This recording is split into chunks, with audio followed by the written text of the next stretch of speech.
Hello welcome in के study. मैं हूं अरुण कुमार यादव और आज इस वीडियो में हम देखने वाले हैं मैथ्स क्लास 8th का जो चैप्टर नंबर 4 है डेटा हैंडलिंग, इसका इंट्रोडक्शन। मतलब जितने बेसिक कॉन्सेप्ट है ना इस चैप्टर के, वो सभी के सभी हम यहाँ पर डिस्कस करेंगे, उन सभी के बारे में हम जानेंगे। और इसके अलावा अगर आप हिंदी मीडियम से हैं तो भी टेंशन वाली कोई बात नहीं है, हिंदी मीडियम के लिए अलग चैनल है। अगर आप उस पर रीड करना चाहते हैं तो उसका लिंक आपको यहाँ से मिल जाएगा, यानी इसी चैनल पर जो चैनल्स वाला सेक्शन है यहाँ से आप उस पर विजिट कर सकते हैं। तो चलिए शुरुआत करते हैं इस चैप्टर को। देखो चैप्टर का नाम क्या है, डेटा हैंडलिंग। तो सबसे पहले हमें समझना है डेटा का क्या मतलब होता है। तो देखो यार, अपनी डेली लाइफ में आपने बहुत सारे आंकड़े या डेटा इकट्ठा किए होंगे। जैसे मान लो आप अपनी लाइफ में देखना चाहते हो या फिर डे टू डे लाइफ में आपने कई बार फेस किया होगा कि भाई किस बैट्समैन ने कितने रन बनाए, ठीक है। तो runs made by the batsman in the last 10 matches. तो इसके लिए आप क्या करोगे, आप कुछ इन्फॉर्मेशन कलेक्ट करोगे, ठीक है ना, कि फलाने बैट्समैन ने किस किस मैच में कितने कितने रन बनाए, ठीक है।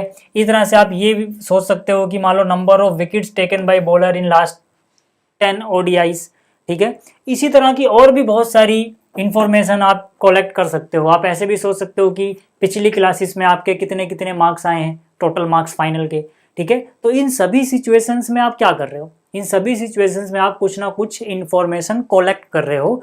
जो भी सोर्स हो सकता है उसका अलग अलग सोर्स हो सकते हैं, लेकिन हर एक केस में आप कुछ ना कुछ इंफॉर्मेशन को कलेक्ट कर रहे हो। इन्हीं इंफॉर्मेशन को हम क्या बोलते हैं, डेटा बोलते हैं, ठीक है।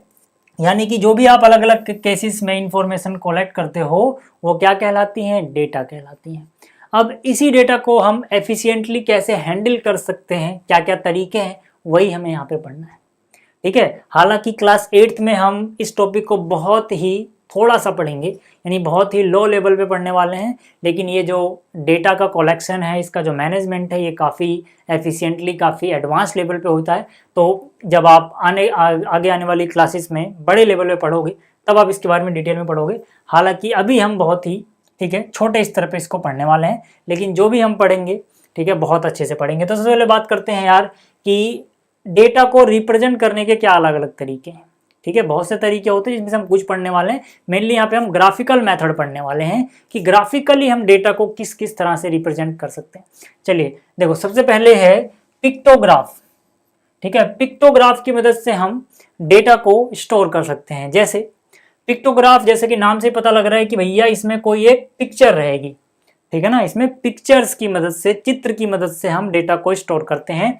जैसे जैसे यहाँ पे एक कार की जो इमेज है ये रिप्रेजेंट कर रही है 100 कार्स को, क्योंकि यार हम 100 कार तो बनाते नहीं फिरेंगे, इसलिए जब हम डेटा कलेक्ट करते हैं तो हम एज्यूम कर लेते हैं कि चलो एक पिक्चर इतने को रिप्रेजेंट करेगी, ठीक है ना। वो डेटा जो स्टोर कर रहा है उसके ऊपर डिपेंड करता है कि वो एक पिक्चर को कितनी वैल्यू दे रहा है। तो जैसे कि हमने यहाँ पे मान लिया कि एक कार की इमेज बराबर 100 कार्स का मतलब होगा, ठीक है। तो यानी कि अगर आपको कहीं भी एक कार का सिंबल नजर आ रहा है तो आप समझ जाना कि 1 सिंबल स्टैंड फॉर 100 कार्स, ठीक। अब देखो यार, मान लो यहाँ पे जुलाई, अगस्त, सितंबर, ठीक है, ये कार प्रोड्यूस हो रही है जो उसका डेटा हमें बनाना है।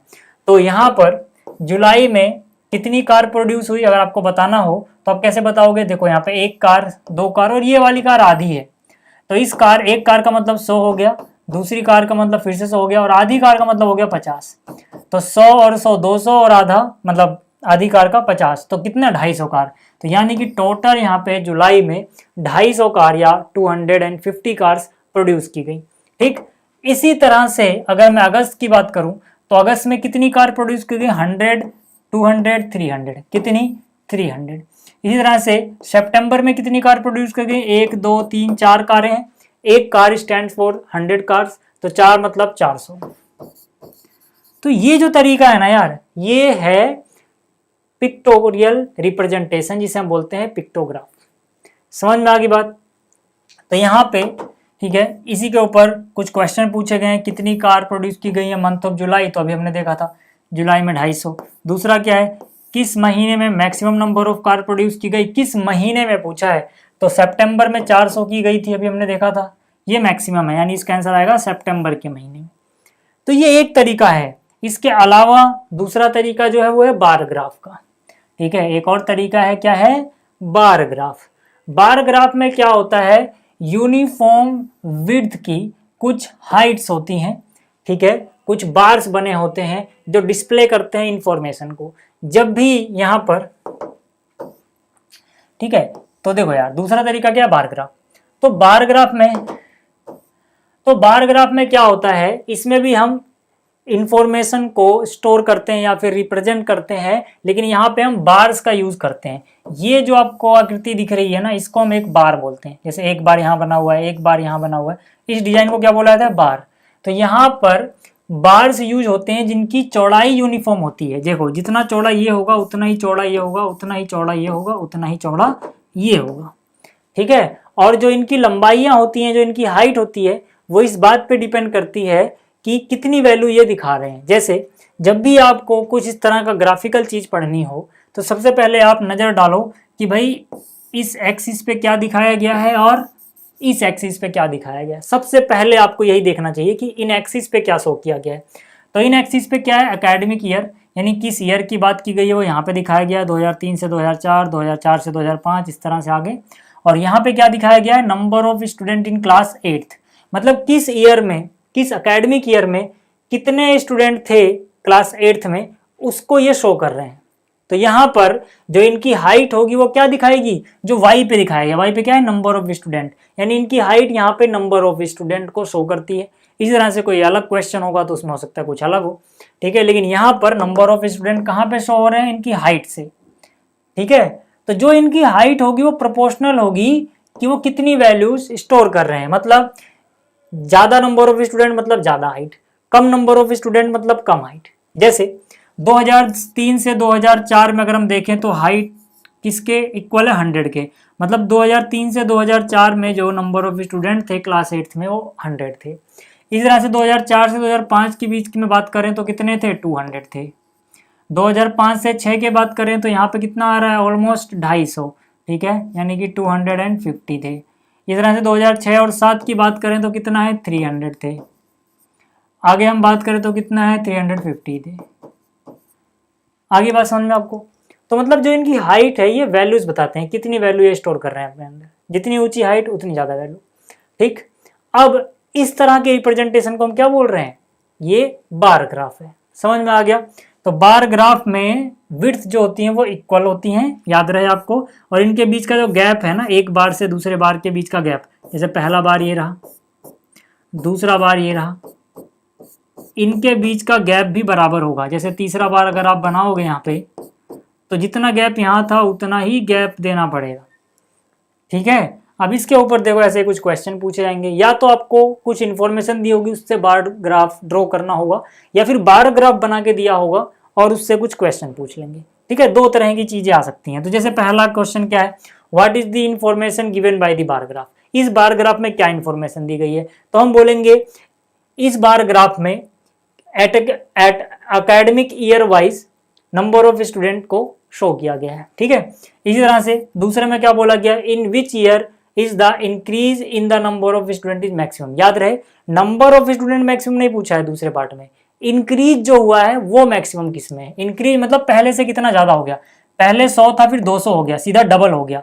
लेकिन फिर 200 से 400 नहीं हुआ, 250 हुआ है सिर्फ, यानी 50 का इंक्रीमेंट हुआ है। लेकिन यहाँ 100 का इंक्रीमेंट हुआ है, यहाँ से यहाँ तक 100 का इंक्रीमेंट हुआ है, जबकि यहाँ से यहाँ 50 का इंक्रीमेंट, फिर 50-50 का इंक्रीमेंट हो रहा है।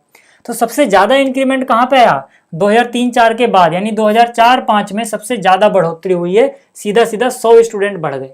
उसके बाद सिर्फ 50-50 बढ़ रहे हैं। तीसरे में पूछा गया in which year the number of student is maximum, किस ईयर में मैक्सिमम नंबर ऑफ स्टूडेंट है। तो मैक्सिमम नंबर ऑफ स्टूडेंट मतलब जबकि जिसकी हाइट सबसे ज्यादा है, यानी कि 2007-8 में, क्योंकि यहाँ पे इंक्रीमेंट की बात नहीं की गई, यहाँ पे पूछा गया है नंबर ऑफ स्टूडेंट मैक्सिमम कहाँ पे है, तो हम बोलेंगे 2007-8 में, ठीक है। इसी तरह से, ठीक है, चौथे में क्या पूछा गया है, ट्रू फॉल्स बता दो। Number of student during 2005-6 is twice that of 3-4। तो देखो यार यहाँ पर 5-6 में कितने हैं, 250, 3-4 में कितने हैं, 100, ठीक है ना। 5 और 6 में कितने हैं, 250, 3 और 4 में कितने हैं, 2003-4 में 100। तो क्या ये डबल है, नहीं डबल तो नहीं है यार, है ना। 100 का डबल तो 200 होता है, जबकि ये क्या है, 250 दिया हुआ है, ठीक, तो डबल तो नहीं है। तो इस तरह की इंफॉर्मेशन दिखाई जाती है बार ग्राफ में।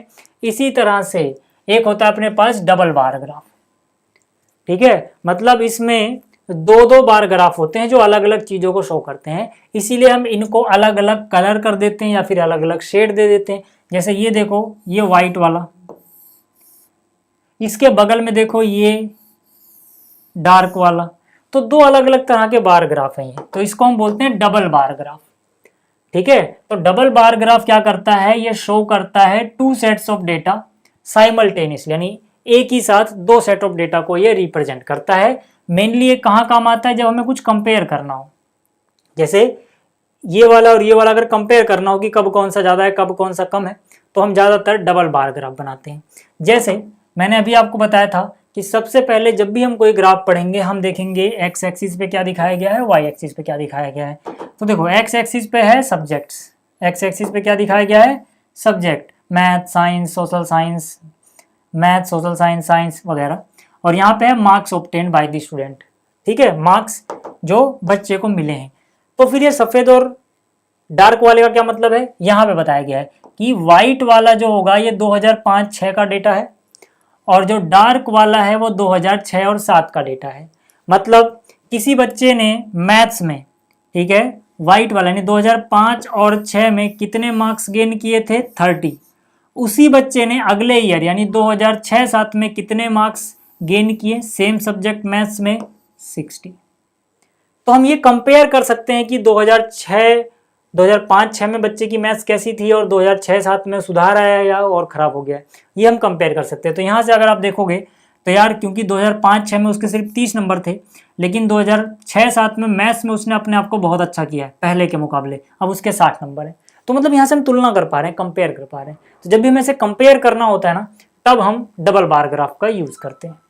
ठीक है, इसी तरह से अगर इसी बच्चे की अगर हम बात करें तो सोशल साइंस में, ठीक है, ये वाइट वाला यानी 2005-6 में उसके मार्क्स थे 50, लेकिन अगले ईयर थोड़ा बढ़ गए ऑलमोस्ट 55 के आसपास।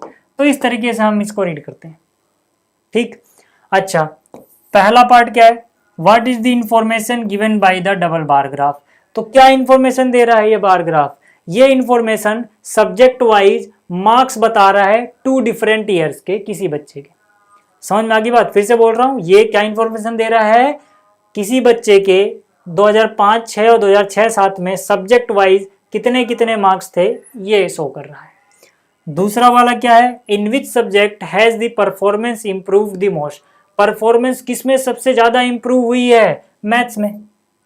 देखो यार, मैथ्स में पहले 30 थे, अब उसके डबल हो गए हैं 60, और कोई ऐसा नहीं है जिसमें मार्क्स डबल हुए हों। ठीक है ना, थोड़ा थोड़ा डिफरेंस है, लेकिन यहाँ पे डिफरेंस बहुत ज्यादा है। ठीक है, इसी तरह से आप बाकी क्वेश्चन का भी आंसर दे सकते हो। मेरा मकसद अभी इनसे थोड़ा इंट्रोड्यूस कराना है।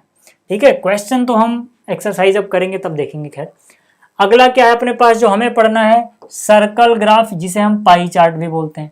सर्कुलर ग्राफ में क्या करते हैं हम, इसमें जो डेटा है वो रिप्रेजेंट किया जाता है इन सर्कुलर फॉर्म। ठीक है, जैसे यहाँ पे देख सकते हो एक सर्कल बना हुआ है, इसके अलग अलग सेक्टर अलग अलग चीज को रिप्रेजेंट करते हैं। जैसे स्लीप 8 आवर्स, ये किसका डेटा है, the time spend by a child during a day. मतलब एक बच्चा एक दिन में कहाँ कहाँ कितना कितना टाइम स्पेंड करता है, इसको दिखाया गया है। तो स्लीप के लिए देखो सबसे बड़ा सर्कल, यानी सबसे ज़्यादा तो सोने में ही लगा देता है, कितने घंटे, 8। ठीक है, होमवर्क कितनी देर करता है वो, 4 घंटे। बाकी काम कितने करता है वो, 3 घंटे। खेलता कितनी देर है वो, 3 घंटे। स्कूल में उसका कितना टाइम बीतता है, 6 घंटे। ठीक है, तो इस तरह से हम सर्कुलर फॉर्म में जब डेटा रिप्रेजेंट करते हैं, जैसे पाई चार्ट बोला जाता है। पाई चार्ट कैसे बनाएंगे ये भी हम तब सीखेंगे जब मैं आपको क्वेश्चंस करा रहा हूँ। फिलहाल जैसे यहाँ पर है age groups of people in town, मतलब किस किस एज ग्रुप के किसी शहर में लोग रहते हैं, कितने कितने वो बताया गया है। तो 0 से 14 ईयर्स के कितने लोग हैं, 30,000। ठीक है, अब याद रहे कि ये कितना बड़ा सेक्टर बनेगा, ठीक है, वो डिपेंड करता है कि टोटल वैल्यू क्या है उसका, ये कितना पार्ट है, यानी टोटल का कितना फ्रैक्शन है ये दिखाया जाता है। इसीलिए बोल रहा हूँ जब हम बनाएंगे ना तब आपको समझ में आ जाएगा कि ये छोटा बड़ा क्यों हो रहा है, कोई सेक्टर बड़ा है कोई छोटा है, ये क्यों हो रहा है। ठीक है, तो इसको आप ऐसे भी समझ लो यार, देखो टोटल लोग कितने हो गए, 50,000, 20,000, 70,000 और 30,000, 100,000, यानी 1 लाख। 100,000 का मतलब क्या हो गया, 1 लाख। 1 लाख लोग में से 50,000 तो 15 से 60 ईयर के बीच में ही है। अब 1 लाख का 50,000 क्या होता है, हाफ, आधा, इसीलिए ये वाला देखो पूरे सर्कल का आधा ही हो गया, पूरे सर्कल का आधा, क्योंकि टोटल लोग यहाँ पे 1 लाख हैं, 1 लाख का आधा 50,000 होता है, तो जो एरिया कवर करेगा पाई चार्ट में वो भी सर्कल का आधा ही होगा। तो इस तरह से प्रोपोर्शनल होता है ये एरिया, ठीक है ना, उस अमाउंट से। तो यही बोल रहा हूँ कि जब भी हम ये चैप्टर करेंगे ना, तब मैं आपको बिल्कुल डिटेल में बताऊंगा कि ये चार्ट बनाना कैसे है। फिलहाल आप इसको रीड करना सीख लो, क्योंकि ज़्यादातर क्वेश्चन तो ऐसे ही दे देते हैं, वो इस पर कुछ क्वेश्चन पूछ लेते हैं, ठीक है। तो ये सारा टाइप हमें पढ़ना है इस चैप्टर में। तो इस वीडियो में इतना ही। उम्मीद कर रहा हूँ आपको यहाँ पे जो ये इंट्रोडक्शन है ये समझ में आया होगा। जब हम क्वेश्चंस करेंगे एनसीईआरटी के, आपको बिल्कुल डिटेल में समझ में आएगा। इस वीडियो को देखने के लिए थैंक यू।